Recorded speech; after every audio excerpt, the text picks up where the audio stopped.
Good morning दोस्तों।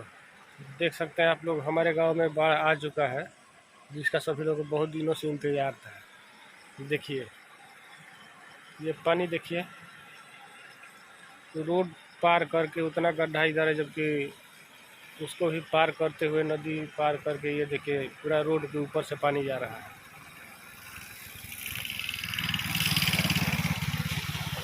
बहुत ही अच्छा नज़ारा था, देखने में तो बहुत अच्छा लग रहा है, लेकिन अगर ये पानी बढ़ेगा तो गाँव वालों के लिए थोड़ा परेशानी बढ़ जाएगा और फसल के लिए भी अच्छा नहीं है ये।